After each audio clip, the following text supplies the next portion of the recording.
12연기 특강입니다. 늘 제가 드리는 말씀입니다만은 엊그저께 어떤 분을 만나서 불교가 무엇일까? 라는 이야기를 나누면서 제가 다시 이런 표현을 한번 했어요.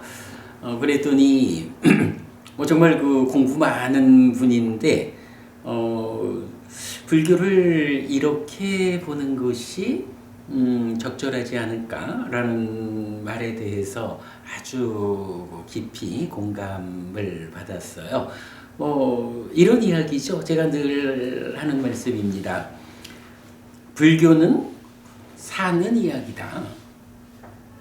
내가 세상을 만나는 이야기다. 나라고 하는 것이 몸과 마음으로 이루어져 있으니 마음이 몸과 함께 세상을 만나는 이야기가 불교다. 마음이 몸과 함께 세상을 만나는 그 이야기, 그 삶의 이야기 중에 어디에 어떤 문제가 있어서 괴로움이 생길까? 라고 설명하면 이것이 12연기다. 괴로움이 생겨나는 그 자리자리에 어떻게 대응해서 문제를 해소함으로써 괴로움을 소멸할까? 라고 접근하면 이것이 팔정도다. 괴로운 삶이냐, 괴로움이 소멸된 삶이냐, 괴로움을 생겨나게 하는 12연기적인 삶이냐, 괴로움을 소멸하게 하는 팔정도적인 삶이냐, 이렇게 정리하면 고진멸도 사성제다. 이렇게 불교를 설명할 수가 있죠. 굉장히 그 공부 많은 분인데 불교를 이렇게 설명하면 어떻겠습니까? 라고 제가 말씀드리니까 정말 공감 간다 라고 하면서 아주 좋아하셨어요. 지금 우리가 진행하고 있는 12연기 특강이 사실은 바로 그 얘기를 하고 있는 거죠. 사는 이야기, 내가 세상을 만나는 이야기, 마음이 몸과 함께 세상을 만나는 이야기의 어느 자리에 어떤 문제가 있어서 괴로움이 생길까? 바로 이러한 괴로움이 생겨나는 과정에 대한 부처님의 설명, 그 12연기를 공부하는 과정에 있고요. 이 과정이 끝나고 또 다른 준비가 좀 되면 그 다음에는 그 문제의 자리자리에 어떻게 대응해서 괴로움을 해소할까라고 팔정도 특강이 그 다음에 이어지게 되겠지요. 수행 이야기 아주 상세하게 진행할 수 있을 거고요. 자, 이렇게 설명되는 12연기 특강, 벌써 20번이 넘는 시간을 진행하고 있는데, 그 가운데서 바로 이런 이야기를 하려니까 세상이 무언지 알아봤고요. 나는 누군지, 나는 무언지 알아봤죠. 그래서 나는 누구냐라고 설명할 때 역시 대표적인 것은 오치온이 나다. 색수상행식 오온에 대한 집착 상태가 중생이라는 불완전한 상태, 불만족의 상태에 있는 나라고 정의가 되죠. 그렇기 때문에 오온이 무언지 알아야 거기에 대한 집착 상태로의 오치온. 그래서 불교 공부는 뭐니 해도 색수상행식 오온을 공부하는 데서부터 시작해야 하고 거기에서 끝나는 거죠. 오온을 색수상행식이 오온이지요. 이렇게 하는 거 우리가 안다고 말하지 않는 거죠. 각각에 대해서 아주 구체적으로 경전을 통해서 부처님이 정의하고 설명해주는 오온에 대해서 그간 공부했고요. 그렇게 오온을 공부해 보니까 이제 한 가지 알겠는 것이 5가지로 말을 하지만 그래도 앞에 4가지보다는 뭐니 뭐니 해도 식이라고 하는 이 마음이 훨씬 더 비중 큰 중요한 나의 구성 요소다 라는 것 때문에 식에 대한 좀 더 확장된 이해를 공부하는 과정에 현재 있죠. 자, 식에 대한 이해의 확장, 전체적으로 5가지로 보았는데 그 중에 첫 번째는 식은 무하다라고 직접 정의하는 경전을 보았죠. 그리고 두 번째로 육계라는 교리를 통해서 나에 대한 이해, 특히 육계에서 물질로 구성된 몸이 죽어도 몸에 종속되지 않기 때문에 몸 따라 죽지 않는 새로운 몸과 만나서 다음 삶을 이어가야 하는 식에 대한 이해를 통해서 윤회에 대한 기본적 이해를 할 수 있었고, 물론 뭐 거기서 이제 이어지는 이야기, 이 식이 어떤 것이냐? 연기된 식이다라고 해서 상견도 단견도 다 극복한 연기라는 측면으로 부처님은 우리 삶의 현실을 이렇게 윤회하고 있다라고 설명해 주시는 내용을 이제 보았고요. 그런가 하면 세 번째로는 뭐 지난주까지 우리가 3주간에 걸쳐 가지고 참 삶에 대한 이해에서 가장 중요한 주제의 하나죠. 인식이라는 거. 인식은 두 가지의 특징이 있다. 한 가지는 삶에서 두 군데의 인식이 진행된다. 하나는 식이라는 마음이 몸과 함께 인식하는 표면의 영역, 1차 인식이 있고, 또 하나는 거기서 생겨난 식이 몸과 함께 하지 않은 상태에서 수를 인식하는 2차 인식이 있었다. 이렇게 두 번의 인식작용이 진행된다는 것. 그리고 또 한 가지 우리 법회가 발견한 정말 기막힌 이야기죠. 인식작용이 그냥 내가 너를 이렇게 1대1의 관계로 인식하지 않고 하나의 인식 객관에 대해서 두 개의 공동의 인식 주관이 인식한다. 그래서 1차 인식은 삶의 과정이 누적된 것으로의 육내입처가 지금 삶의 행위자인 심과 함께 공동의 주관으로 인식이 진행됐고, 2차 인식에서는 1차 인식에서 생긴 식이 수를 대상으로 하는데 상이라고 하는 삶의 질을 결정하는 요소가 공동의 주관으로 참여해서 2차 인식이 진행되는 이런 하여간 두 번의 인식작용이 있다. 각각마다 하나의 객관에 대한 두 공동의 주관이 인식작용을 하고 있다. 그래서 삶은 매우 복잡하다. 라는 인식이라는 측면에서의 커다란 특징을 보았죠. 아마도 뭐 식에 대해서 우리가 봐야 하는 가장 중요한 개념은 바로 그 개념이 아닐까 싶습니다. 자, 그리고 나면 이제 식에 대한 이해의 확장이 두 가지가 더 남아 있는데, 이제 오늘은 그 네 번째 주제로 마음이라고 우리가 말을 하지만 사실은 경에서는 우리가 마음이라고 부르는 그것을 직접 지칭하는 말은 없지만 세 가지 다른 용어를 사용해서 말하고 있다. 뭐 이런 우리 잘 아는 심이라고도 의라고도 식이라고도 하는 그거. 그죠? 그러니까 그거가 있는 거예요. 그거. 근데 그거를 부르기를 심이라고도 부르고 의라고도 부르고 식이라고도 부른다 하는 건데, 뭐 마음을 이해하는데 그 마음이 작용하는 데서는 인식을 이렇게 한다라고 이제 중요한 점을 보았지만, 또 그와는 다른 측면에서 마음이 무엇일까?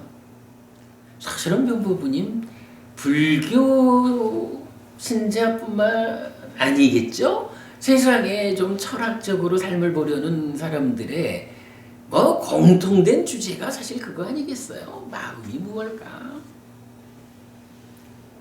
이 마음에 대한 부처님의 설명이 이제 오늘 우리가 보려고 하는 심이라고도 의라고도 식이라고도 하는 그거. 마음이 무엇일까? 라는 요 주제가 되죠.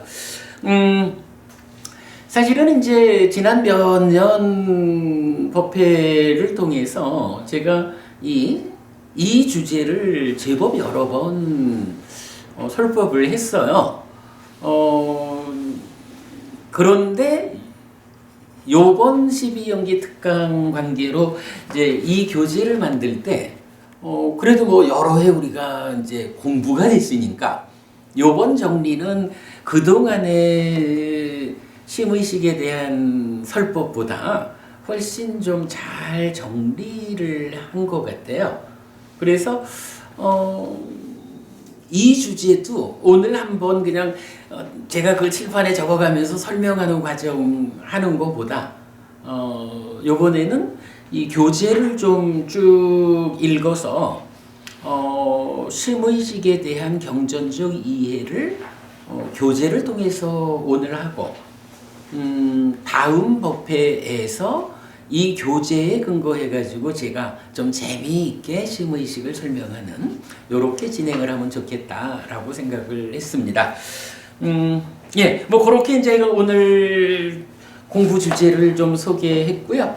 뭐 그대로 해서 오늘 우리 교재의 102쪽부터 같이 좀 읽어가면서 조금씩 보충 설명하면서 심의식에 대한 이야기 진행하겠습니다.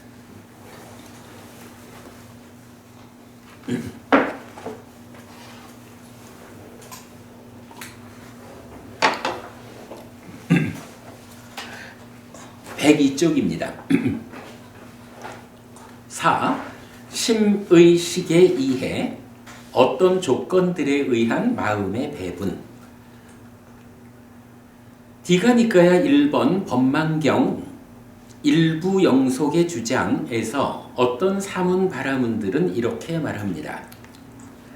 안이라고도 이라고도 비라고도 설이라고도 신이라고도 불리는 이 안은 무상하고 안정되지 않았고 영원하지 않고 변하는 것이다. 그러나 심이라고도 의라고도 식이라고도 불리는 이 안은 상하고 안정되었고 영원하고 변하지 않는 것이어서 언제까지나 사실 그대로 머물 것이다. 법망경이 어떤 경인가요? 우리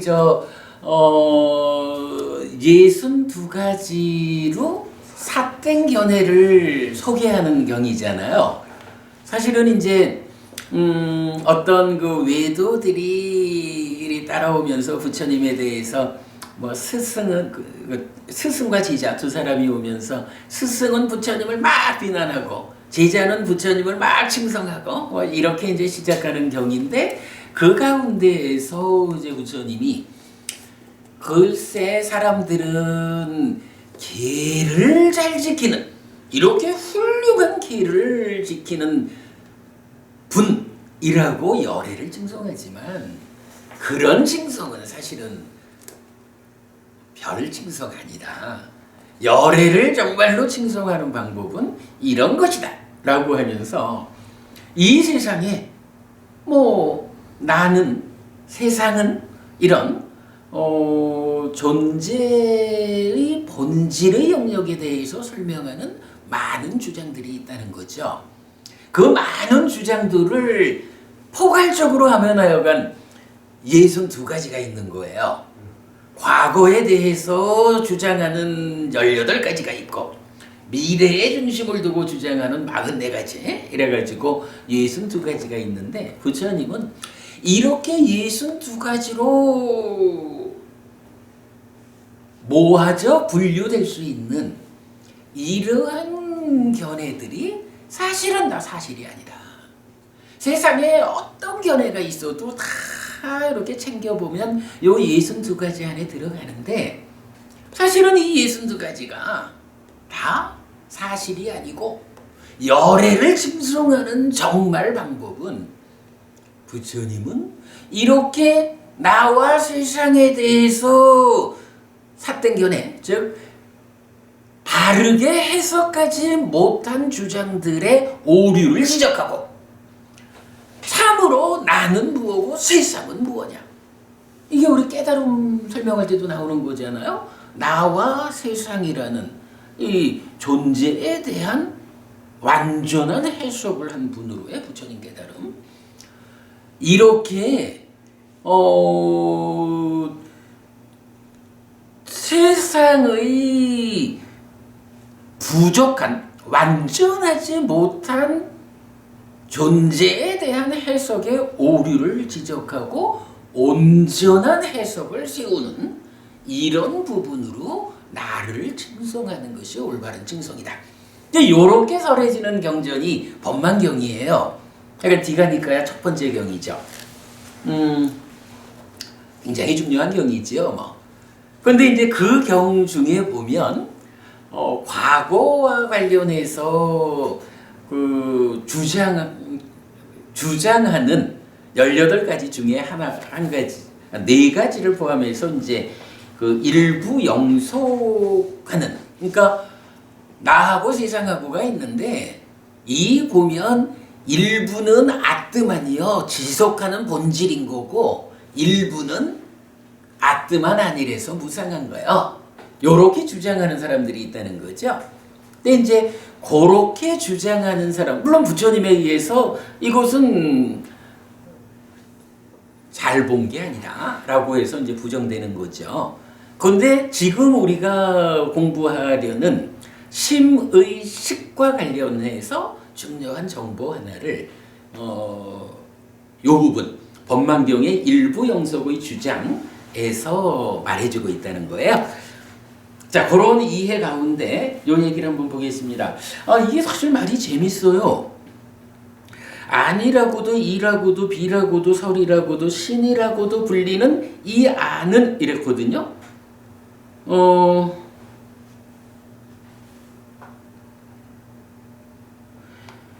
그러니까 아라고 하는 말을 하면서 그 아가 뭐냐 하면 안, 이, 비, 설, 신 이렇게 말한 거예요. 그리고 그런 안은 어떠냐 하면 무상하고 안정되지 않았고 영원하지 않고 변하지 않는다 이렇게 말을 했어요. 그러면서 이어가지고 아가 또 하나가 있다는 거지요. 심이라고도 의라고도 식이라고도 불리는 이 안은 상하고 안정되었고 영원하고 변하지 않는 것이다. 그래서 언제까지나 사실 그대로 머물 것이다. 이렇게 말을 하고 있어요. 이거 좀 뜻밖이죠. 아라는 말. 그러니까 일단 이제 디가니까야 1 법만경 중에 일부 영속의 주장에 의하면 아라고 하는 거, 그러니까 팔리어로는 아따고 산스크리트로는 아뜨만이죠.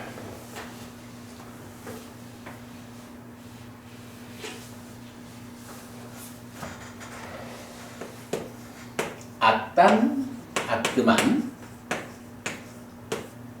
이 아가 2가지가 있다라고 이 사람들은 주장을 하는 거예요. 그래서 한 가지 아는 안, 이, 비, 설, 신 5가지라는 거고요. 또 한 가지는 심이라고도 의라고도 식이라고도 요런 아가 있다는 거예요. 그런데 아는 똑같이 안돼 2가지가 특징이 달라. 그래서 안이비 설씨는 어떻게 되냐 하면 아니죠 아투오 아사사또 윗파리나마 담모라고 해서 일단 무상해요.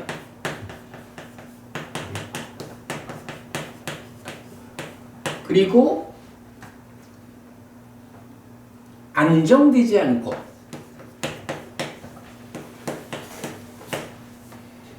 영원하지 않고 변하는 것이야. 밑발이 남아 닮아. 그런가 하면 심의식이라는 아는 상하고 안정되었고 영원하고 변하지 않는 것이야.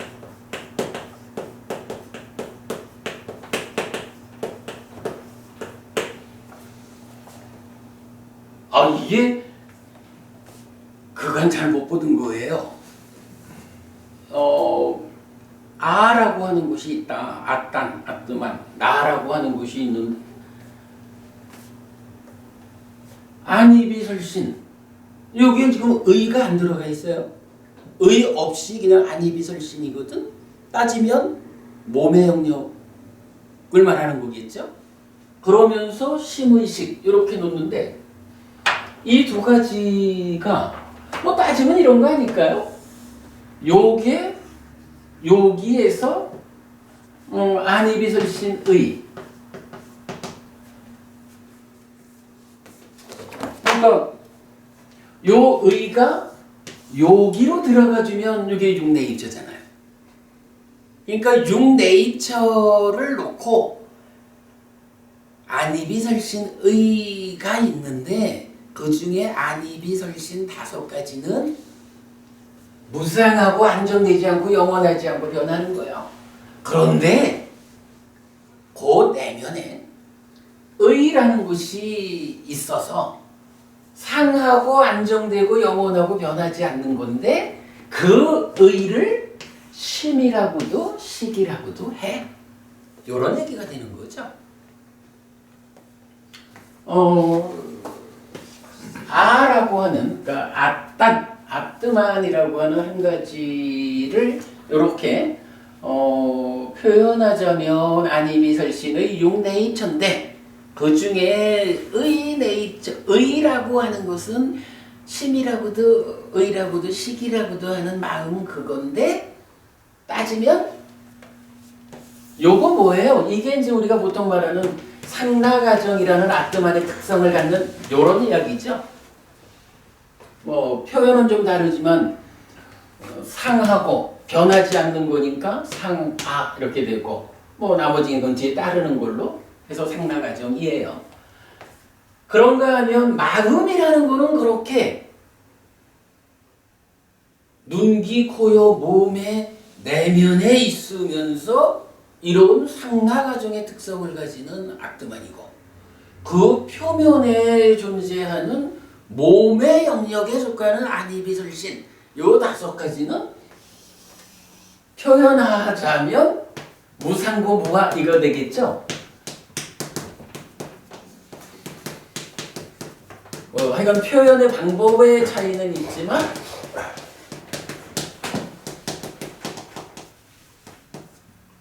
요렇게 지금 설명하고 있는 거죠. 주목할 내용인 것 같아요. 물론 이게 부처님이 설명하는 우리 이야기는 아니에요. 부처님 당시의 외도 중에 보면 이런 견해를 가지고 있다. 그런데 그 구조를 보니까 심의식이라고 하는 것이 안이비설신, 이 무상고 무아 부정으로 설명되는 안이비설신의 내면에 자리해가지고 상나가정의 아뜨만으로 있구나. 요렇게 삶을 본다라는 걸 보면 되겠죠. 요게 약간 그 외도의 주장 중에 하나다. 자, 그렇게 참고하고 계속 보겠습니다. 그런데 12번 상류따 61번 배우지 못한 자 경에서 부처님은 이들과 다르게 말합니다.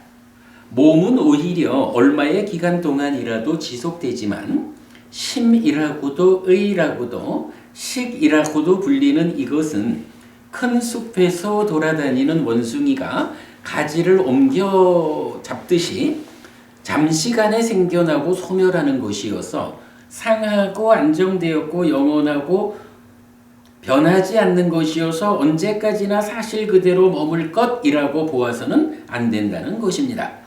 요게 뭐죠? 지금 이제 이 주장하는 사람들은 심의식에 대해서 상하고 안정되고 영원하고 변하지 않는 거다.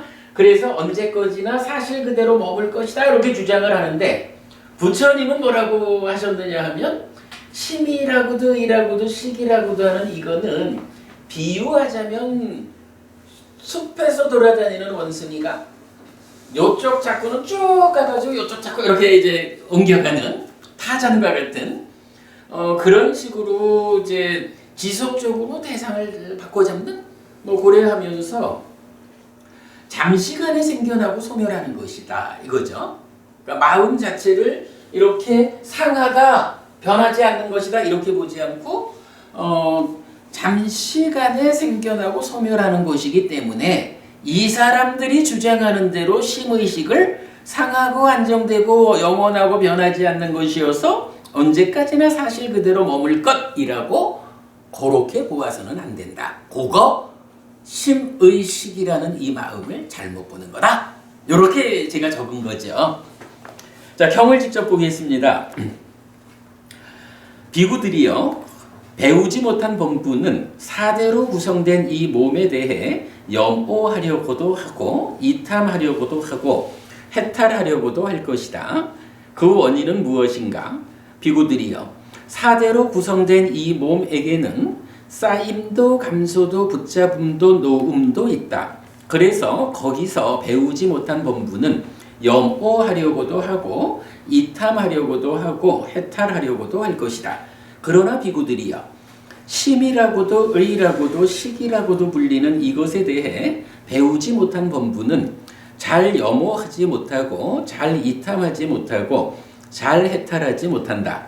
그 원인은 무엇인가? 비구들이여, 배우지 못한 범부에게 오랜 기간 이것은 나의 것이고 이것은 나고 이것은 나의 아다 라는 묶임이고 중요하게 지켜온 것이고 집착된 것이다. 그래서 거기서 배우지 못한 범부는 잘 염오하지 못하고 잘 이탐하지 못하고 잘 해탈하지 못한다. 비구들이여, 배우지 못한 범부는 심을 아의 관점에서 접근하는 것보다 사대로 구성된 이 몸을 아의 관점에서 접근하는 것이 더 낫다. 그 원인은 무엇인가? 비구들이여, 사대로 구성된 이 몸은 1년을 지속되는 것으로도 2년을 지속되는 것으로도 3년을 지속되는 것으로도 4년을 지속되는 것으로도 5년을 지속되는 것으로도 10년을 지속되는 것으로도 20년을 지속되는 것으로도 30년을 지속되는 것으로도 40년을 지속되는 것으로도 50년을 지속되는 것으로도 100년을 지속되는 것으로도 그 이상을 지속되는 것으로도 보인다. 그러나 비구들이여, 심이라고도 의라고도 식이라고도 불리는 이것은 밤 동안에 다른 것이 생기고 다른 것이 소멸한다. 또한 낮 동안에 다른 것이 생기고 다른 것이 소멸한다. 예를 들면 비구들이여, 큰 숲에서 돌아다니는 원숭이가 가지를 잡는다. 그것을 놓은 뒤에 다른 것을 잡는다. 그것을 놓은 뒤에 다른 것을 잡는다. 이와 같이 비구들이여, 심이라고도 의라고도 식이라고도 불리는 이것은 밤 동안에 다른 것이 생기고 다른 것이 소멸한다. 또한 낮 동안에 다른 것이 생기고 다른 것이 소멸한다. 거기서 비구들이여, 잘 배운 성스러운 제자는 연기를 철저히 여리하게 사고한다. 이렇게 이것이 있을 때 이것이 있다. 이것의 생김으로부터 이것이 생긴다. 이것이 없을 때 이것이 없다. 이것의 소멸로부터 이것이 소멸한다. 즉 무명의 조건으로부터 행들이 있다. 행의 조건으로부터 식이 있다. 내지 이렇게 이 모든 괴로움 덩어리에 일어남이 있다. 그러나 무명의 남김없이 빛바랜 멸로부터 행멸이 있다. 행멸로부터 식멸이 있다. 내지 이렇게 이 모든 괴로움 덩어리에 소멸이 있다라고. 비구들이여, 이렇게 보는 잘 배운 성스러운 제자는 색에 대해서도 염오하고 수에 대해서도 염오하고 상에 대해서도 염오하고 행들에 대해서도 염오하고 식에 대해서도 염오한다. 염오하는 자는 이탐한다. 이탐으로부터 해탈한다. 해탈했을 때 이렇게 해탈의 알미 있다. 태어남은 다 했다. 범행은 완성되었다. 해야 할 일을 했다. 다음에는 현재 상태가 되지 않는다라고 분명히 안다. 읽다 보니까 경을 좀 길게 읽었습니다. 근데 이런 이야기 있죠. 일반적으로 사람들이 어떻게 한다는 거예요? 지수화풍으로 구성된 이 몸에 대해서 살다 보니까 몸이 이렇게 변하는구나, 늙어가는구나, 병드는구나. 몸이라는 게 참 부질없는 거구나. 이래가지고 몸에 대해서 염오한다는 거예요. 이 몸이라는 것이 참으로 즐길 만한 것이 못 되는 거구나. 붙잡고 있어봐야 도움되지 않는구나.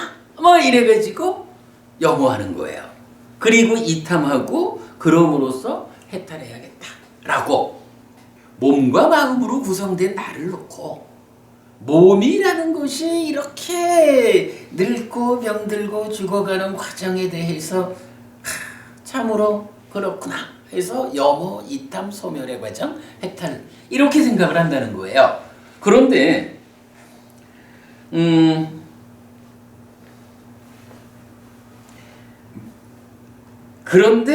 역으로 심이라고도 의라고도 식이라고도 불리는 이 마음에 대해서는 사람들이 몸에 대해서 그렇게 늙고 병들고 죽어가는 아이고 부질없는 몸이라는 거 이렇게 보지를 못하고 마음에 대해서는 염오하지 못하고 이탐하지 못하고 해탈하지 못한다는 거예요. 왜 그러냐라고 하니 이 마음에 대해서 중생들은 어떻게 했냐 하면 이것은 나의 것이고 이것은 나고 이것은 나의 자아다라고 오랫동안 거기에 묶이고 중요하게 지켜왔고 집착했다는 거예요. 그래서 일반적으로 범부들은 마음에 대해서는 염오, 이탐, 소멸하지 못한다 라고 중생들의 어떤 몸과 마음에 대한 접근 자세를 부처님 이렇게 지적하고 계시죠. 그러면서 부처님은 이제 이렇게 일러주는 거예요. 사실은 말이야 그래도 조금 현명하다라고 치면 만약에 둘 중에 하나를 붙잡아야 한다, 집착해야 한다 라고 치자면 마음보다는 몸이라는 것을 붙잡는 게 차라리 나아. 봐라! 몸이라는 것은 누경에서도 1년이든 2년이든 100년이든 사실은 그렇잖아요. 우리가 이제 물론 그렇다고 부처님이 그렇게 봐야 한다는 얘기는 아니죠. 몸과 마음 중에 어떤 하나를 붙잡아야 한다라면 차라리 몸을 붙잡아라 이러는 거지요. 몸을 붙잡으라는 얘기는 아니에요. 그러니까 현명한 사람은 이 몸이 아이고 이렇게 부질없이 늙어가는 거 병들어가는 거 이래서 몸에 대한 집착을 내려놓고 염오, 이탐, 소멸로서 해탈해야 되거든요. 그런데 만약에 하나를 붙잡아야 한다면 그래도 몸이라는 것은 1년도 가고 2년도 가고 100년도 간단 말이에요. 그 사이에 늙고 병들고 하는 현상이 있지만 어쨌든 이 몸이 유지돼 가는 거죠. 그러니 몸을 붙잡고 집착할 바에는 차라리 그러니까 마음을 붙잡고 집착할 바에는 차라리 몸을 붙잡고 집착해라. 이렇게 말하는 거예요. 거기에 비해서 몸이라는 것은 따지면 이렇게 중간에 변화 과정을 조금 배제하고 보면 100년도 가는 건데 마음이라는 것은 하룻밤 하루낮이 다르게 변하는 거예요.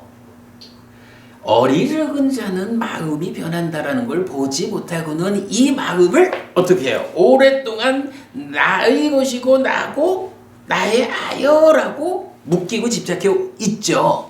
그래서 그 마음이 사실은 이렇게 변하는 것이다 라고 보지를 못하고 마음은 이렇게 변하지 않는 것인데 따지자면 변하지 않는 것. 변하지 않는 것인 상한 거 앞드만인데 몸은 이렇게 늙어가잖아 라고 보지만 그거 안 돼. 차라리 어떤 한 가지를 선택해야 한다면 이 마음이 밤낮으로 변해가는 것을 더 주목해서 그래도 1년도 가고 100년도 가는 몸에 차라리 집착을 해. 차라리 몸을 붙잡지 마음은 붙잡지 마. 이렇게 말하는 거죠. 그리고 이제 잘 배운 성스러운 제자는 어떻게 하라고요? 연기적으로 삶을 보아가지고 참으로 몸도 마음도 이런 것이야. 몸도 마음도 다 싸잡아서 나라고 하는 존재 자체가 무상한 거야. 삶의 이런 무상한 전개 과정에 의해서 괴로움이 생기는 거야 라고 12연기로 보아라. 그렇게 보아가지고 접근하면 괴로움을 소멸할 수 있다. 이렇게 말하는 거죠. 그래서 이건 잘 배운 성스러운 제자는 색수상행식 모두를 여모 이탐 소멸하라 라고 하니까 뭐 어떤 한 가지를 꼭 잡아야 한다면 차라리 몸을 잡아라. 그러나 잘 배운 제자는 몸과 마음 모두를 오온 모두를 그렇게 무상하다라고 보아서 여모 이탐해서 해탈해야 한다. 이렇게 말해주는 거죠.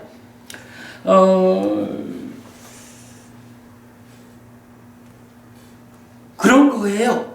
법만경에서 이건 어떤 외도는 몸은 무상하지만 마음은 무상하지 않은 거요 라고 주장했는데 부처님은 그렇지 않아. 몸이 무상한 것도 맞고 사실은 마음도 무상한 거예요. 사실은 마음도 무상한 거예요. 그러므로 이거 상하다고 보면 안 돼. 더구나 몸이 무상한 것보다도 훨씬 더 빠른 속도로 마음이 더 자주 바뀌어. 그러니 차라리 몸을 상하다고 보는 한이 있더라도 마음은 항상 하는 것이라고 보아서는 안 돼. 이렇게 지금 말해주고 있는 거죠. 외도의 주장하고 부처님의 주장이 이렇게 딱 대응해서 반대되고 있어요. 여기서 이제 그 뭐 참고적으로 지금 이 배우지 못한 자경에서는 몸은 1년도 100년도 가는데 마음은 하룻밤에 변하고 하루낮에 변하고 이러잖아. 이러니까 요거 어떻게 보면 물론 이제 경에서는 뭐 1년 100년짜리하고 견주어가지고 밤낮으로 바뀌는 거예요. 이렇게 말하는 거죠. 이거는 이렇게 대응을 그래 했는데 그렇다고 해서 이경준을 보고 마음이 그래도 그러면 하루 낮은 유지되고 하루 밤은 유지되는 건가 보지? 이렇게 보면 안 되겠죠. 제가 오늘 요 경을 하나 또 좀 나눠드렸어요.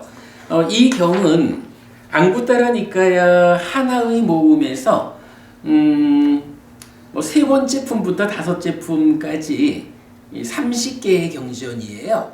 근데 뭐 하나의 경이 그냥 하나의 문장으로 이렇게 되어 있기 때문에 짧아요. 그래서 21번부터 50번까지 있는 경인데 뭐 보면은 뭐 30개의 경전의 주제가 공통된 게 뭐냐 하면 찐따에 대해서 서술하고 있는 거예요. 자, 예를 들어서 21번 첫 번째 경을 보면 비구들이요 심처럼 이렇게 닦지 않았을 때 행해지지 않아야 하는 다른 어떤 법도 비구들이요 나는 보지 못한다. 비구들이요 닦지 않은 심은 행해지지 않아야 한다. 마음이라는 거 잘 닦아야 되는 거야. 닦아지지 않은 마음으로 행위를 하면 큰일 나. 괴로움을 만드는 거야. 그러니 이 마음이라는 거 닦지 않은 상태에서 행해지지 않도록 잘 단속해야 돼. 이렇게 말하는 거거든요. 그러니까 심에 대한 서술의 한 부분인 거예요. 이렇게 해가지고 30가지를 말하는데 이제 마지막 장으로 한번 가볼까요? 마지막 장 아니다. 예, 그 마지막 장이 48번이에요. 자, 보면 이렇게 나와요. 그러니까 제일 뒷면이 이제 48번인데, 심처럼 이렇게 빨리 변하는 다른 어떤 법도 비구들이여 나는 보지 못한다. 비구들이여 심이 빨리 변하는 것만큼에 대해서는 어떤 비유로도 그만큼은 쉽지 않다.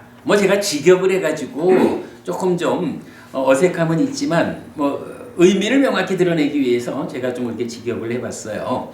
근데 이 내용이 뭐냐 하면, 마음이라는 것은 이렇게 빨리 변하는 거, 다른 거, 그러니까 빨리 변하는 것 중에서 마음처럼 빨리 변하는 거는 나는 못 본다 이거예요. 빨리 변하는 거, 그러니까 마음이 빨리 변한다는 이 사실에 대해서는 이건 비유하기도 어려워. 지금은 이제 우리가 다른 주제니까 안 보지만 앞에 보면 앞에 있는 경전들은 어떤 한 가지 마음의 특성을 말하면서 다 비유를 설해주고 있거든요. 이런저런 비유를 설명하고 있는데, 이제 요 48번에 와가지고는 한마디인 거죠. 마음은 빨리 변하는 거야. 마음은 아주 빨리 변하는데 다른 특성들은 다 어떤 특성이 있다 비유하자면 이렇다라고 비유로서 이해를 도와줄 수 있는데, 빨리 변한다는 이 한 가지 마음의 특성, 이거는 비유가 불가능할 정도야. 아니 빨리 변하는 것을 이런저런 비유로 어떤 식으로 설명을 해도, 요즘 같으면 담화론도 부부님, 요즘 우리가 우리도 과학이 많이 발전했으니까 빨리 변한다라고 하는 것들을 많이 말할 수가 있겠죠. 요즘 빨리 변한다라고 하면 어떤 걸 말할 수 있을까? 어떤 원자를 구성하는 미립자 이쪽으로 들어가면 이 변하는 속도라는 게 이게 상상할 수 없이 빨리 변하겠죠. 그런데 부처님은 그 당시에 그때 사람들의 수준에서 비교할 수 없는, 그것은 그대로 지금으로 와도 지금 사람들의 어떤 과학적 수준이 이렇게 원자 안에서 일어나는 이런 미립자들의 그 빨리 변하는 이런 10의 마이너스 몇십승 이런 식으로 변하는 이런 비유를 갖다 들이대도 마음은 그보다 더 빨리 변한다는 거예요. 마음이 얼마나 빨리 변하는가 하는 거는 비유로 말할 수가 없다는 거야. 여기 네. 그 아비달마에서 심찰나를 10의 마이너스 21선. 근데 이제 그렇게 되면 그게 문제가 있는 게, 이제 농사들이 이야기해놨는데. 근데 이제 그렇게 되면 그게 지금 과학 수준으로 보면 마음보다 빨리 변하는 개념이 생겨요. 저 지난번 우리 윤회의 진실 세미나 그 교재 제가 하나 적어놓은 게 있는데,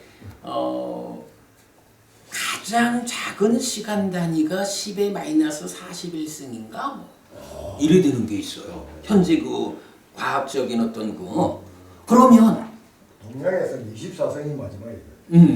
예, 근데 그게 현재 그게 무슨 상수 이렇게 해서 나와요. 과학적으로, 자연과학적으로 가장 짧은 시간 단위를 설명하는 개념이 10의 마이너스 41승인가 43승인가 그렇게 나와요. 그러면 마음보다 더 빠른 게. 그러니까 이제 아비담마가 어떤 근거로 그런 말을 했는지 몰라도 그래 되면은 한계가 생겨요. 근데 이제 최근의 과학적인 연산에는 이 마음이 변하는 속도보다도 월등히 더 물질이 더 빨리 변한대요. 최근에 그래 이제 과학 예를 들어서 마음의 변화 상태를 그게 측정이 된 건지 아니면 아비담마적인 기준 방금 말씀하시듯이 그런 숫자가 비교된 건지는 모르겠지만 일단 부처님에 의하면 부처님이 보아내는 이 마음의 변화 속도는 비유할 수 없을 만큼 빠른 거야. 이제 그 측면을 이제 우리가 좀 이해할 필요가 있죠. 이게 요 표현, 그러니까 비유하기도 어렵다. 비유하기도 어렵다라고 나타나는 표현이 사실은 경에 세 가지가 있어요. 한 가지는 마음이 얼마나 빨리 변하는지 비유하기 어렵다. 또 하나는 하늘 세상이 얼마나 행복한지는 비유하기 어렵다. 지옥이 얼마나 괴로운지는 비유하기 어렵다. 이렇게 나오거든요. 근데 이제 사실 다른 경전들을 보면 하늘이 얼마나 행복한지 지옥이 얼마나 괴로운지 이런 부분은 어떤 뭐 비유들로서 설명이 돼요. 그래도 비유하기도 어렵지만 비유를 하거든요. 근데 요거 마음이 얼마나 빨리 변하는지 이것은 비유하기도 어렵다라고 똑같이 쓰지만 실제로 경 전체적으로 비유가 안 돼요. 그래서 마음은 빨리 변하는 거예요. 우리가 왜 저기 영화를 그렇게 말하잖아요. 활동사진 그렇게 말하잖아요. 사실은 영화가 각각의 필름이 한 장 한 장이 빨리 연결되니까 그냥 활동사진 이렇게 말하는 거잖아요. 사실 우리 마음이라는 게 비유할 수도 없을 만큼 빨리 변하는 마음이다 보니까 그 마음을 우리가 감지한다라고 말할까요? 그럴 때는 이 마음은 변치 않는 거야. 마음의 그 변화 상태를 체크할 수가 없으니까 그걸 깨달음으로 표현하거든요. 그거는 마음이 찰나적으로 변하는 것을 볼 수 있는 능력이 깨달음이다. 그게 이제 예, 뭐 그거를 뭐 그 말도 틀린 말은 아니겠죠. 마음의 어떤 본질 상태를 보았으니까. 그러나 이제 전반적으로 경전은 깨달음을 그 측면에서 설명하지는 않죠. 깨달은 자가 되면 마음의 그 빠른 변화를 보아내는 건지는 뭐 타당할 수도 있겠지만 뭐 깨닫기 마음의 변화 속도를 체크하려고 깨닫는다 이런 건 아니니까. 근데 어쨌든 하여간 이제 그런 마음이 지금 이제 요 배우지 못한 자 경에서는 1년도 가고 100년도 가는 이런 몸하고 비유하려니까 그냥 쉽게 이해하기 쉽게 뭐 하룻밤 하루낮 이렇게 이제 밤낮으로 변한다 이렇게 표현하고 있지만 이 안구따라니까야 하나의 모음에서는 비유할 수도 없을 만큼 마음은 빨리 변한다. 그게 뭐 그래서 이제 방금 변법부님 말씀하신 아비담마에서는 그 부분을 뭐 어떤 근거인지 몰라도 10-20 몇 승이라는 시간 단위로 설명하고 있지만 뭐 예를 들자면 그렇게 말할 수도 있고 그것보다도 더 짧은 시간 단위가 제시된다면 그렇게 제시되는 시간 단위로도 비유할 수 없는 뭐 하여간 마음의 변화는 그렇게 빠르다. 전체적으로는 그렇고 물질이 한 번 변할 때 마음은 17번을 변한다고. 예, 뭐 아비담마가 이제 그 말을 하는데 뭐 이건 일단 경에서는 이제 그런 부분을 언급하지 않으니까 그냥 그리고 이제 중요한 게 마음이 빨리 변한다라고 우리가 알면 되는 거야. 그래서 이 마음이 진짜 한순간도 자기를 지속하지 않는 무상한 거다, 무하다. 요거 알아가지고 마음에 대해서 지금 경이 말하듯이 여모이탐 해탈함으로써 괴로움을 소멸하면 되지. 이 마음의 속도가 얼마나 빠른 것일까? 물질의 변화 속도에 몇 배나 되는 것일까? 이걸 아는 게 깨달음에는 전혀 도움되지 않는단 말이죠. 이제 그런 부분 때문에 이제 경은 그런 쪽으로 관심을 안 갖는 거죠. 상관은 없어요. 아니 제가 물질의 변화 속도가 마음의 변화 속도 월등히 더 빠르다고 지금 가르치기 이제 과학은 그렇게 말하는데 그 과학자들이 부처님만큼 마음을 보았는지는 모르지. 또 깨달으면 또 시간을 넘어선 거잖아요. 깨달으면. 그렇죠. 예. 다만 하여간 이제 경에서는 비유할 수 없을 만큼 마음은 빨리 변한다 하고 그 마음이 구체적으로 시간적인 속도가 얼마냐 하는 데 대해서는 그거 깨달음을 위해서 아니면 고멸을 위해서 필요치 않은 개념이기 때문에 뭐 그게 뭐 더 빠른 게 있으면 어떻고 아무 상관이 없어. 해서 부처님은 어제 고멸에 대한 이야기를 설했지 고멸과 무관한 것은 관심 갖지 않는 거잖아요. 그래서 뭐 굳이 그쪽으로는 우리가 관심 가질 일은 없다 이렇게 보면 되고. 천상의 삶을 네. 밀가에서 천상 삶보다 좋은 게 없다. 비유가. 네. 천상의 삶을 수술한 경전이 있겠네 그러면. 예, 저기 얼마나 좋은지. 예, 뭐 그 부분이 제가 하여간 한번 찾아서 정리한 적이 있는데 지금 정확한 기억은 아닌데 하여간 뭐 오로지 행복뿐이고 뭐 또 이제 욕계의 하늘을 말할 때만 해도 하늘의 색성향 미처 또 하늘의 권력, 하늘의 용모, 하늘의 행복 뭐 이래가지고 어떤 그 하늘의 행복한 삶에 대해서 서술을 하거든요. 그리고 지옥에 대해서는 몇 개 경전이 그 지옥의 삶이 얼마나 괴로운지를 이렇게 설명하고 있거든요. 그거 제가 그 홈페이지로 연결해 드릴게요. 근데 이건 마음에 대해서는 이렇게 비유할 수 없이 빨리 변한다라는 요거 말고 굳이 마음의 변화를 속도적으로 언급하지는 않는다라고 우리가 보면 되겠어요. 자, 아무튼 그러기 때문에 그렇게 빨리 변하는 거라서 우리가 변화를 못 느끼고 있을 뿐이지 마음을 상하다고 보아서는 안 된다. 사실은 이 마음이 그렇게 빨리 변한다라는 것을 모르고 마음을 변치 않는 악들만이라고 보는 데서부터 모든 문제가 출발하기 때문에 부처님은 이제 그래 말하는 거죠. 차라리 좀 어리석어서 정확히 모른다면 차라리 1년도 가고 100년도 가는 몸을 항상하다고 보는 한이 있더라도 나의 제자들아 이거죠. 나의 제자들아 마음은 항상하다고 보면 안 된다. 변하는 것이다. 이렇게 이제 부처님 강조해 주는 거죠. 예. 약간 그 배우지 못한 자 경에서 그 부분을 우리가 꼭 본 걸로 하겠습니다. 그래도 약간 그동안 우리가 발견하지 못했던 주제 하나가 요 법만경에서 말하는 요 부분은 아주 중요한 의미 있는 발견이라고 생각이 됩니다. 자, 이제 계속 교재 읽겠습니다. 부처님 이전에도 몸과 함께 나를 구성하는 이것은 심이라고도 의라고도 식이라고도 불렸다는 것을 알 수 있습니다. 다만 부처님 이전 인도의 사상가들은 이것이 상락아정의 특성을 가지는 것이라고 이해했고 부처님은 무상고 무아 부정인 것으로 이해해야 한다고 그들의 오류를 지적했다는 차이를 발견할 수 있습니다. 무슨 얘기인가요? 우리는 이제 심이라고도 의라고도 식이라고도 하는 세 가지 이름으로 마음을 표현하는 이것이 이게 부처님 말씀이구나. 불교에서 이렇게 마음을 설명하고 있구나.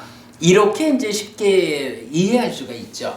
그런데 바로 이제 이 경에서 알려주는 바에 의하면 이게 부처님만 마음을 그려보는 게 아니라 그 당시 인도에서도 어떤 철학자들은 어떤 종교가들은 이미 마음을 세 가지 측면으로 보았다는 거예요.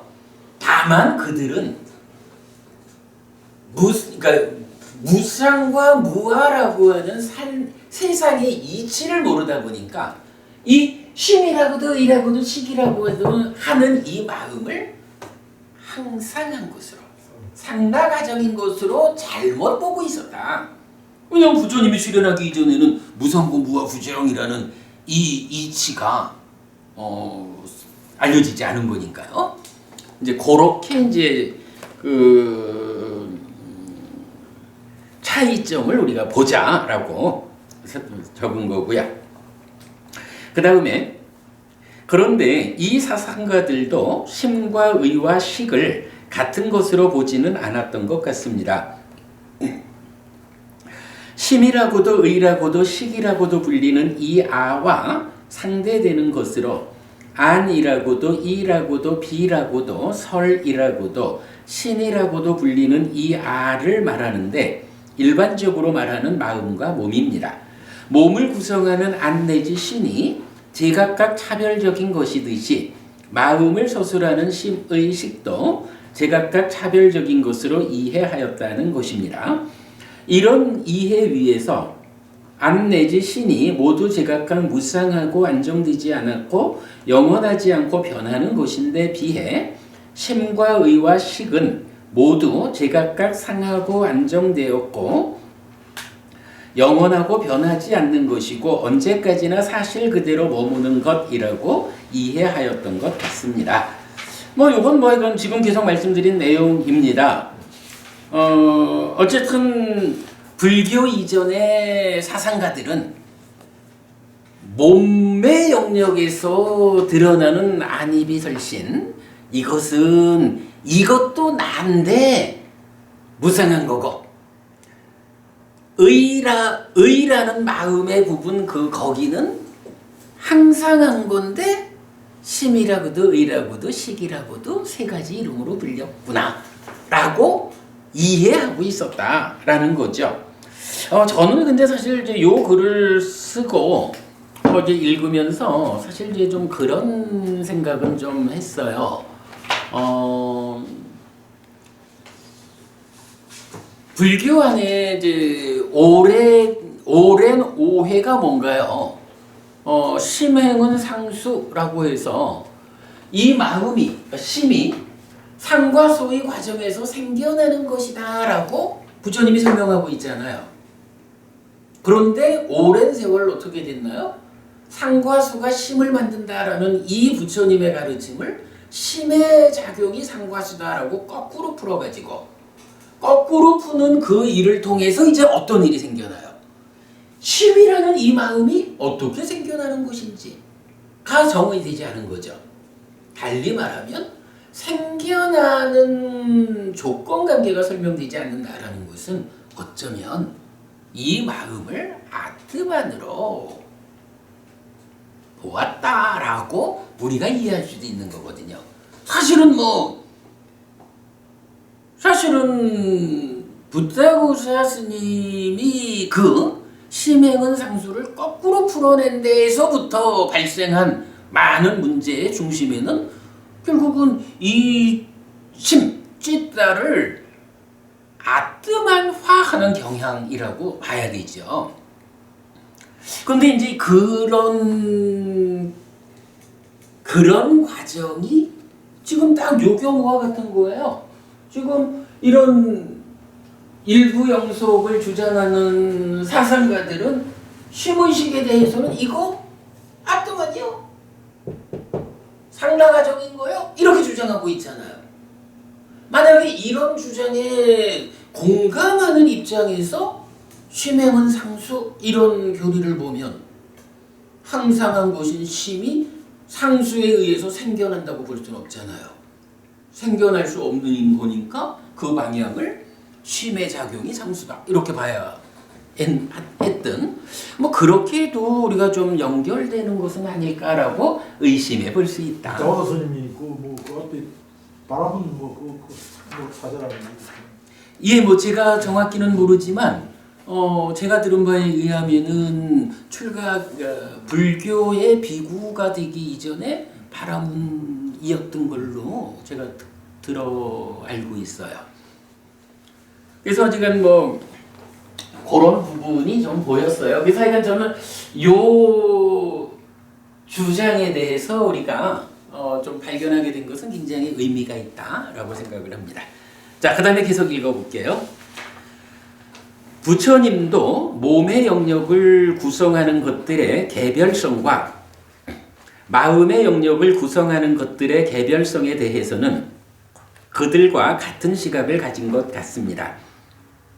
그렇죠. 각각을 다르게 지금 안이비설신, 심의식 다르게 표현하고 있으니까 개별적으로 보자라고 하는 데는 같은 시각을 가진 것 같다. 다만 그 개별적인 것들 모두가 무상하고 안정되지 않았고 영원하지 않고 변하는 것이라는 이해에서 그들과 차별된다. 볼 수 있습니다. 무슨 말씀인지 그죠? 그들은 이렇게 생각을 했지만 부처님은 심의식 이것도 무상한 거예요. 라고 무상고 무아 부정이라는 이 존재의 실상에 예외가 없어. 라고 부처님 보시는 그런 차이가 있다라는 거죠. 삶에 대한 구체적 이해 위에서 부처님은 몸의 영역을 구성하는 것들로 안근, 이근, 비근, 설근, 신근의 5근을 말합니다.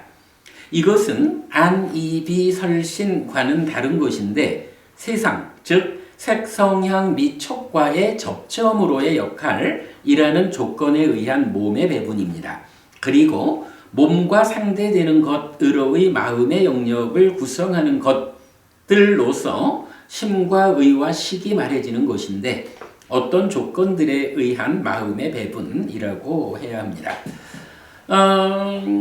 안이비설신이라는 거하고 안근, 이근, 비근, 설근, 신근하고를 구분해서 이해해야 한다라는 것은 더 설명 안 드려도 되겠죠. 그렇게 그 부분 이제 설명한 거고요.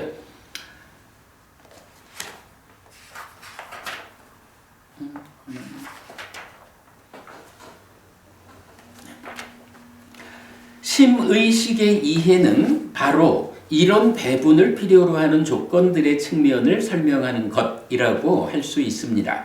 조건들의 측면에서 심의식의 개별성, 즉 각각의 차이를 드러내는 것입니다. 라고 했어요. 그러니까 조건의 측면이라는 게 뭔가요? 그러니까 심의식이라고 있는데 이게 어떤 조건에서 심이 되고 어떤 조건에서 의가 되고 어떤 조건에서 식이 되는 것일까라고. 그러니까 왜냐하면 심의식 자체가 상한 게 아니고 무상한 거니까. 무상한 거라는 것은 조건에 의해서 생겨난 거란 말이죠. 심이라는 것이 생겨났다라고 할 때는 심을 생겨나게 하는 조건이 있겠죠. 의식 마찬가지로 각각을 생겨나게 하는 조건이 있는데 그 조건들이 달라가지고 생겨난 결과가 달라지니까 이름이 다르게 붙여졌다. 이런 표현 그렇게 쓴 겁니다. 그런데 청정도로는 윈야낭 찌땅 마노띠 아타또 에깡 식과 심과 의라는 것은 의미로부터는 하나이다 라고 해설하고 상류따니까야 주석서는 심 등은 모두 오직 의처의 이름이다 라고 주석합니다.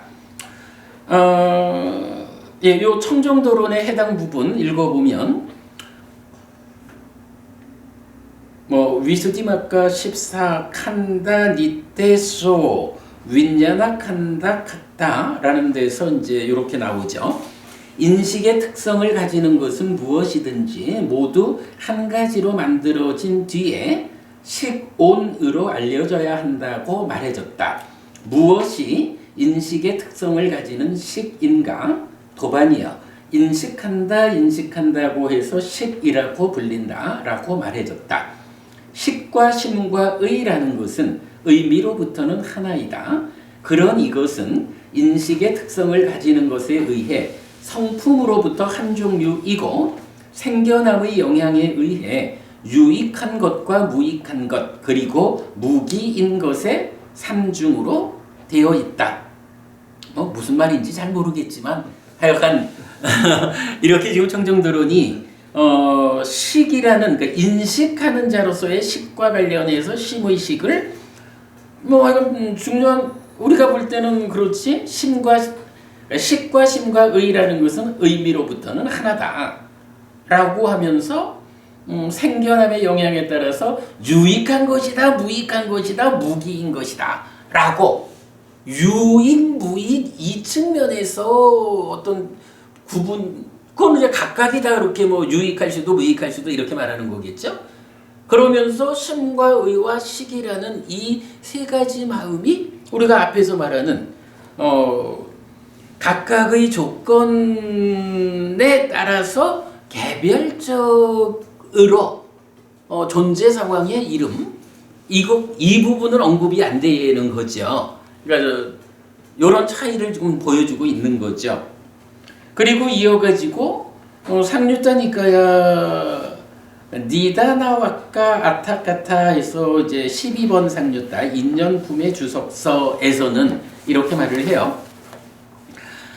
심이라는 것 등은 모두 의처의 이름이다. 그것은 심의 의미, 심의 영역, 심과 연결된 법들에 의해서 심이고, 의의 의미에 의해서 의고, 식의 의미에 의해서 식이라고 불린다. 이게 뭐 이건 잘 모르겠지만 우리 아까 그렇게 얘기했듯이 표현하자면 안입이 설친 다음에 의로서 뭐 의처가 있을 거 아니에요. 근데 이 의처가 심도 의처의 이름이다. 이렇게 말하고 있는 거죠. 그리고는 뭐 심의 의미, 심의 영역, 심과 연결된 법들에 의해서 심이고, 의의 의미에 의해서 의고, 식의 의미에 의해서 식이라고 불린다. 뭐 이렇게 표현하고 있는데 뭐 이건 잘 모르겠어요. 그러나 분명히 우리가 니까야가 알려주는 메커니즘적인 이해, 특히 중요한 것이 심, 의, 식 모두가 생겨나는 조건관계가 다르단 말이에요. 그래서 각각이 하고 있는, 담당하고 있는 역할 자체가 다르단 말이에요. 이런 부분은 지금 나타내지 못하고 있는 거죠.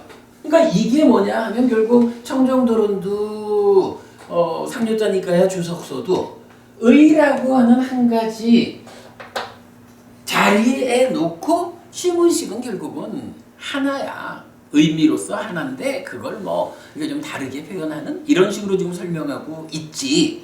심과 의와 식이라는 것이 각각의 조건과 역할에서의 차별성을 보지 못하고 있다. 이렇게 우리가 이해할 수 있는 거죠. 그 부분이 약간 비교가 되었어요. 그래도 제가 요새 열심히 빨리어 공부를 하다 보니까 청정도론에 필요한 부분도 제가 좀 번역을 하고 상류자니까야 주석서에서 필요한 부분도 제가 좀 번역을 하고 이래 봤는데 제가 직접 번역을 해보니까 도움이 많이 되네요. 자, 계속 보겠습니다. 청정도론의 해석은 세 가지는 모두 같은 것이고 그 상태가 유익, 무익, 무기의 셋으로 분류된다는 것입니다. 그러나 이 세 가지는 조건들에 따라 그 특성을 달리한다는 것을 해석하지 못합니다. 그래서 바른 해석이 아닙니다. 어쨌든 뭐 우리가 중요하게 봐야 되는 거 조건들에 따른 특성의 차이를 보지 못했다라는 거죠. 상류자니까야 주석서는 이 세 가지 모두 의처의 다른 이름이라는 것입니다. 의처라는 하나의 법이 상황에 따라서 심으로도 의로도 식으로도 불린다는 것입니다. 그러나 의처는 세상과 대응한 식의 배분에 의한 의식과 의근이 함께한 것입니다. 의를 구성하는 일부여서 단지 법에 대한 인식 주관일 뿐입니다.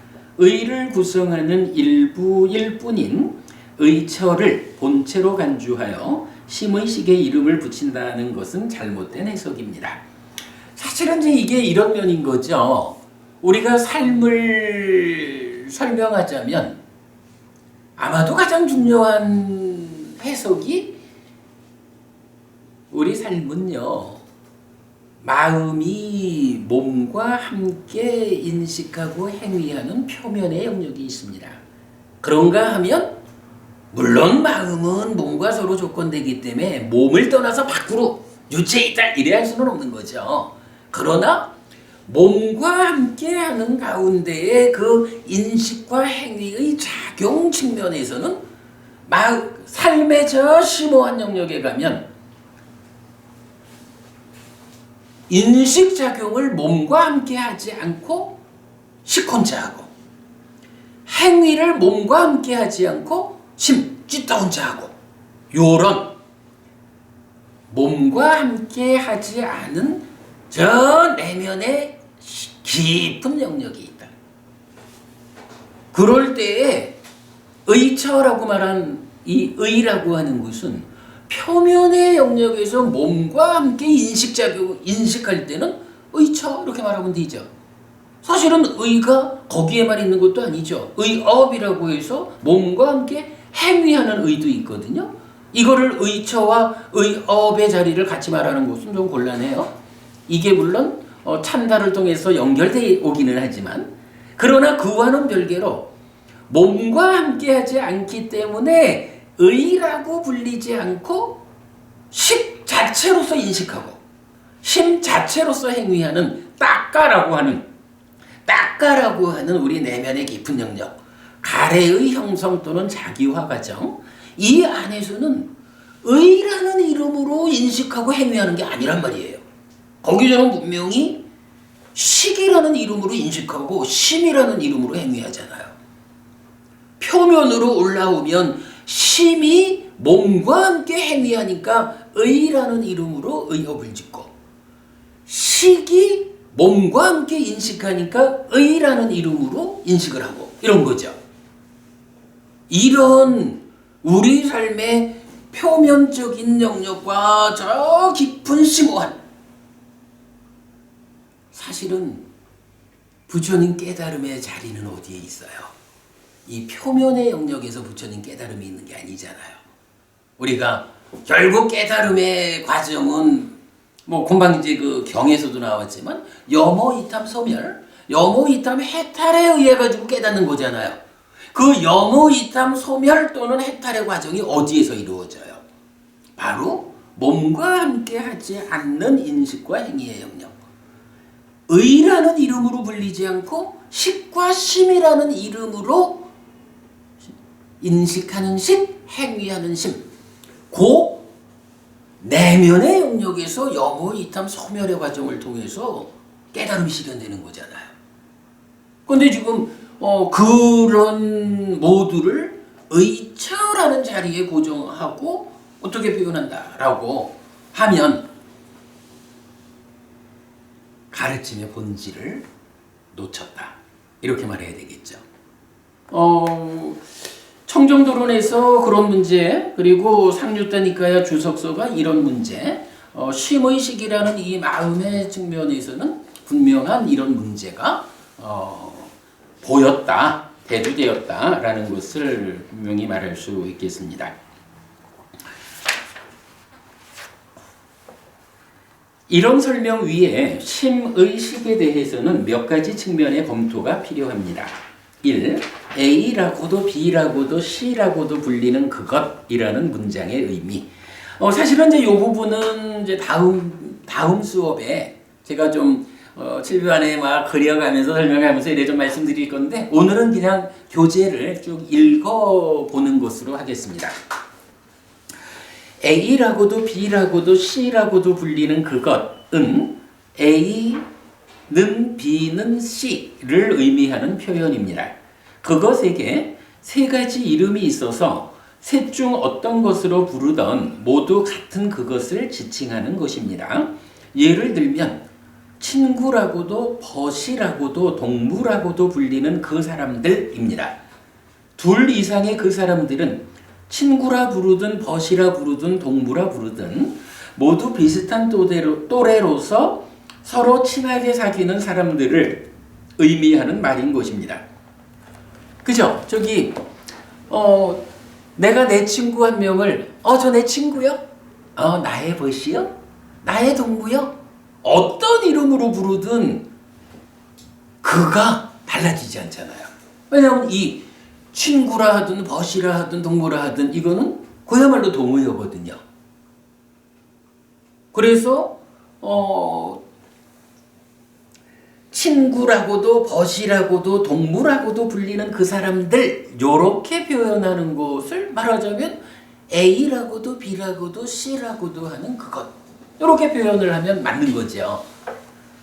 그렇게 이제 문장이 의미를 갖고 있죠. 자, 마찬가지로 심이라고도 의라고도 식이라고도 불리는 그것이라고 하면 어떤 것이 심 또는 의 또는 식으로 불리는 상황을 말합니다. 그러므로 심과 의와 식이란 세 가지 단어는 그것이라는 어떤 것의 다른 이름입니다. 실체적으로는 심은 는 식인 것입니다. 청정도론이 세 가지를 모두 같은 것으로 해석하는 경우와 같다고 하겠습니다. 뭐 같다라는 말로 치면 이렇게 A는 B는 C 이렇게 되는 거죠. 심은 의는 식 이렇게 말해야 같은 거죠. 그런데 이런 구조의 문장이 꼭 그렇게 해석되어야만 하는 것은 아닐 수도 있습니다. 하나의 정체성을 가지고 있지만 조건에 따라서는 다른 존재 상태를 나타내는 현상을 설명하는 경우에도 이렇게 표현할 수 있기 때문입니다. 자, A라고도 B라고도 C라고도 하는 그것이 항상 A는 B는 C다 라고 해석되어야 할 건가? 사실은 우리가 일상적인 언어 생활에서 똑같이 표현하지만 다른 경우도 있더라. 이 부분을 보자라는 거죠. 예를 들어 보겠습니다. 산소 원자 1개와 수소 원자 2개가 결합한 것은 무엇입니까? 물입니까? 물이라고 대답하면 옳은 답입니까? 옳지 않은 답입니까? 하여간 뭐 이 비유가 어찌 보면 근본경전연구의 해비법당의 공부가 시작되는 건지도 몰라요. 제가 우리 정말 우리 화공과 선배님 우리 병법은님 계십니다만은 제가 가끔 그 얘기를 하잖아요. 햇빛스님 화공과 출신이어가지고 산소 하나 수소 2개가 120도의 각도를 가지고 결합되어 있는 거 이러면 사실은 중학생 화학 실력만 해도 알 수 있는 거지만 그러나 어쨌든 이 산소 원자 하나와 수소 원자 2개의 결합을 가지고 마음을 비유해 본 것은 정말 기가 막힌 비유죠. 그러니까 다음 수업에 제가 좀 자세히 설명하기로 하고 오늘은 그냥 쭉 교재를 읽어보겠습니다. 물이라는 대답은 옳을 수도 있고 옳지 않을 수도 있습니다. 산소 원자 1개와 수소 원자 2개가 결합하면 상당 경우는 물이지만 상당 경우는 물이 아니기 때문입니다. 어떻게 그럴 수 있습니까? 물질은 압력과 부피와 온도에 따라 그 존재 상태가 결정됩니다. 화학적으로는 PV는 nRT라는 식으로 나타납니다.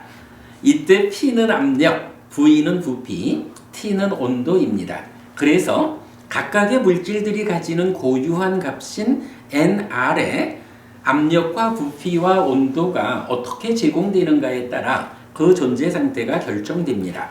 즉, 압력과 부피와 온도를 조건으로 존재 상태가 결정되는 것입니다.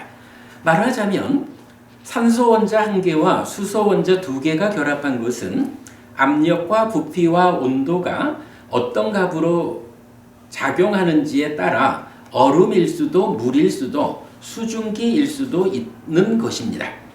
하여간 이 부분을 보아하는 게 정말 마음을 풀어낸 키가 된 거죠. 하여간 기가 막힌 접근입니다. 대표적으로 온도를 중심으로 말하면 0도씨 이하에서 이것은 얼음으로 있고 0도씨 내지 100도씨에서는 물로 있으며 100도씨 이상에서는 수증기로 있습니다. 이럴 때 산소 원자 1개와 수소 원자 2개가 결합한 것은 무엇입니까? 라는 질문에 대한 옳은 답변은 얼음일 수도 물일 수도 수증기일 수도 있습니다. 라고 할 것입니다.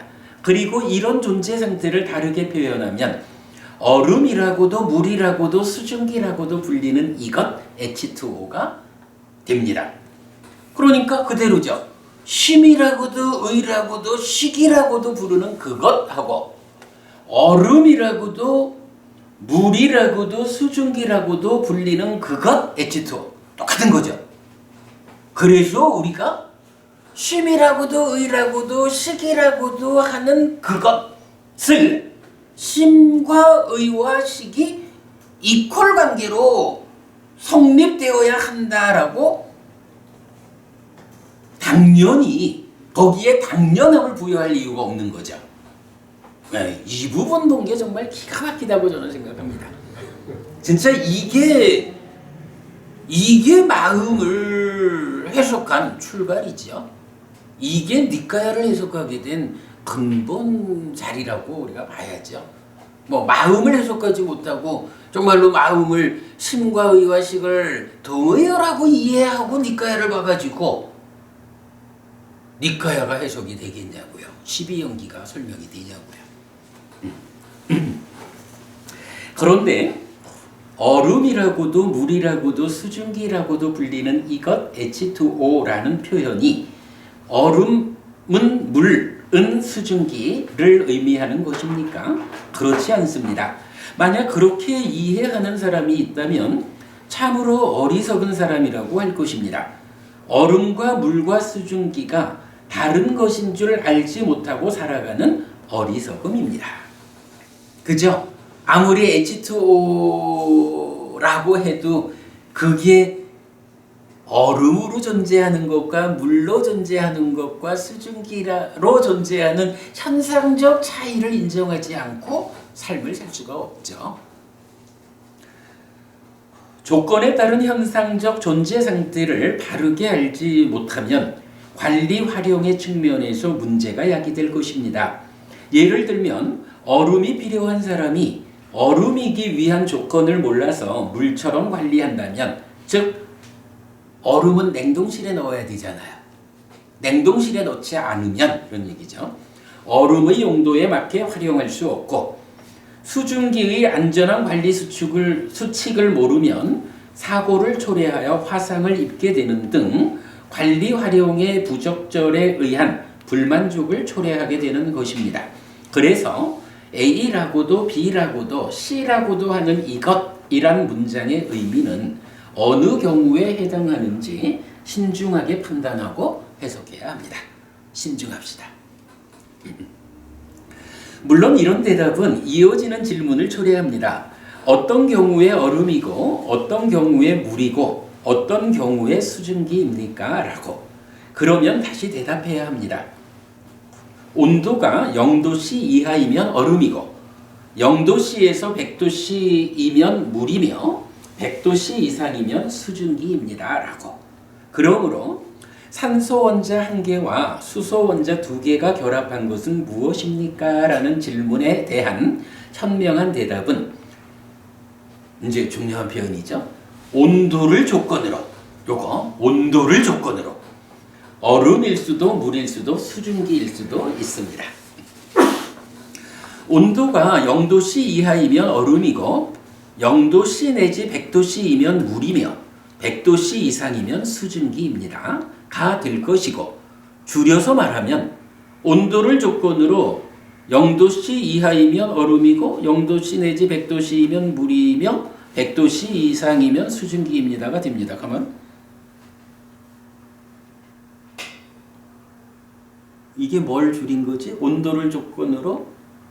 두 문장을 한 문장으로 줄인 거네요. 이 질문을 일반적 경우로 확장하면 이것과 저것이 결합해서 생기는 것은 무엇입니까? 라고 질문하면, 요거 잘 적었죠? 무상하다라는 거 이렇게 보고 있어요. 이것을 조건으로 이것입니다. 또는 이것을 조건으로 이렇게도 저렇게도 불립니다. 라고 말해야 정확한 답변이 된다고 하겠습니다. 이제 심이라고도 의라고도 식이라고도 불리는 그것에 대해 다시 생각해 보아야 합니다. 이 문장이 심은 의는 식인 것으로의 그것을 말하는 것입니까? 아니면 어떤 것을 조건으로 심이라고도 의라고도 식이라고도 불리는 그것을 말하는 것입니까?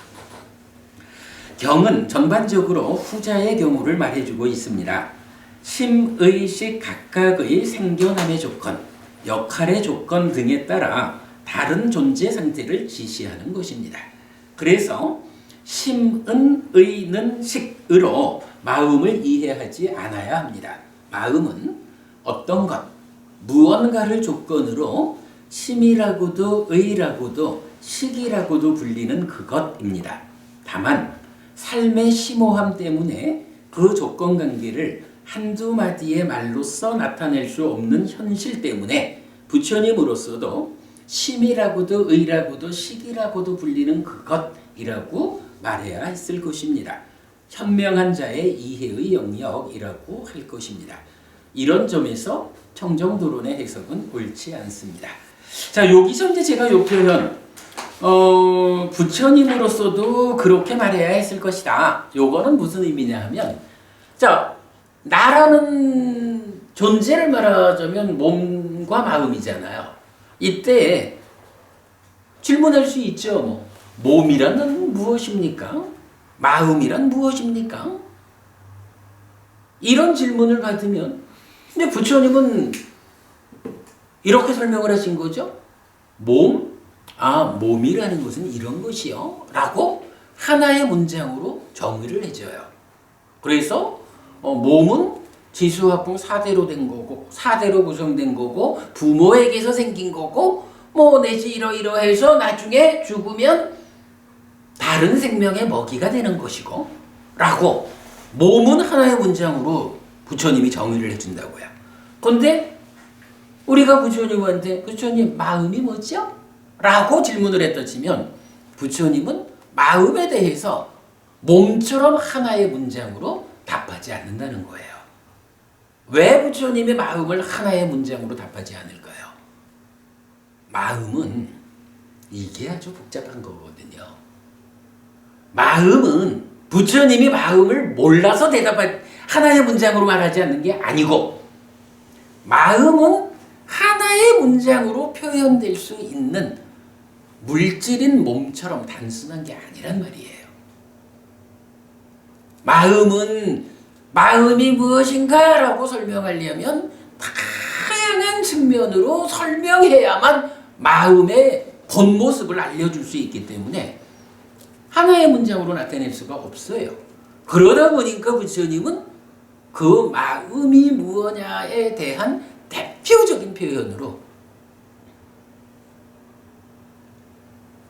조건에 따라서 삶의 과정에서 관여하는, 작용하는 조건에 따라서 이 자리에서, 그러니까 이렇게 생겨나서 이런 역할을 담당하고 있는 마음에 대해서는 심이라 부르고, 이렇게 생겨나서 이런 역할을 담당하고 있는 마음은 식이라 부르고, 몸과 함께 할까 아닐까, 삶의 표면의 영역에 있을까 아닐까에 따라서 의라고 구분되어 부르는 이 부분을 하나의 문장으로 설명할 수 없는 매우 복잡하고 어려운, 그야말로 부처님 깨달음의 중심에 마음이 무언지를 알아서 이 마음이 왜 이렇게 역할의 측면에서 잘못 역할을 해서 괴로움을 만들까?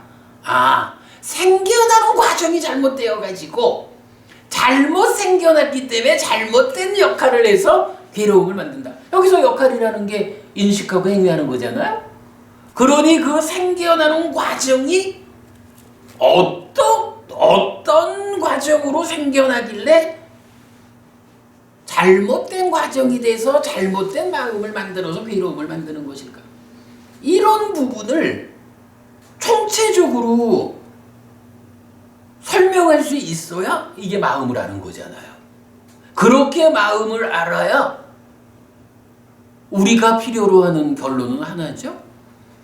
왜 마음이 잘못 역할에서 괴로움을 만들까? 어떻게 하면 마음의 역할을 잘 제어해가지고 고멸을 실현할까?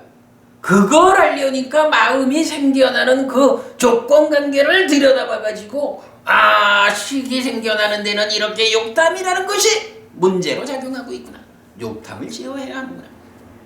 욕탐이라는 것이 이렇게 돌아와가지고 결국은 심을 생겨나게 하는 상의 문제, 상이 병들어서 번뇌로서 작용하기 때문에 잘못된 심을 만들어서 심의 잘못된 역할로 업을 지어서 괴로움을 만들고, 그 가운데에 욕탐이란 이름으로 실려가서 인식에 참여해서 잘못된 식을 만들고, 그래서 결국은 모든 문제의 근본에는 심을 생겨나게 하는 조건 과정으로의 상해 병듦의 문제, 번뇌의 문제.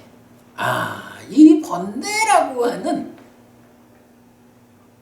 이 문제를 해소해야 심이 온전하게 생겨나서 온전한 역할을 함으로써, 즉 온전한 행위를 함으로써 괴로움을 만들지 않고 그 과정에서 인식으로 실려갈 때도 온전한 상태로 실려가서 온전한 식을 만드니 역시 이어지는 삶의 메커니즘이 이 순환 구조가 괴로움을 만들지 않게 되는구나. 이런 부분을 전체로 말할 수 있잖아요. 그래서 번뇌를 부수는 일이 결국은 모든 괴로움을 소멸하는 근본 이유가 되고 그거 뭐라고 불러요? 위파사나. 이렇게 부르는 거잖아요. 상해병들을 치유하는 요즘 한국 사회에서 최고의 아젠다라고 하나? 가만 뭐라고 해야 되나? 힐링이잖아요. 힐링의 완성이 뭐냐 하면 바로 이렇게 번뇌를 부수는 일, 상해병들을 치유하는 불교를 통해서 제시되는 삶의 완성이 최고의 힐링이죠. 이런 부분이 어쨌든 부처님 깨달음의 본질이고 이게 바로 그 마음과 관련해서 설명되어야 하는 일이니까 이러한 마음을 어떻게 몸처럼 하나의 문장으로 정의할 수가 있을까? 그러니까 부처님이 마음이 뭔지 몰라서 한마디로 정의해 주는 게 아니라 마음이라는 게 이렇게 하나의 문장으로 정의될 수 없는 복잡한 거란 말이죠.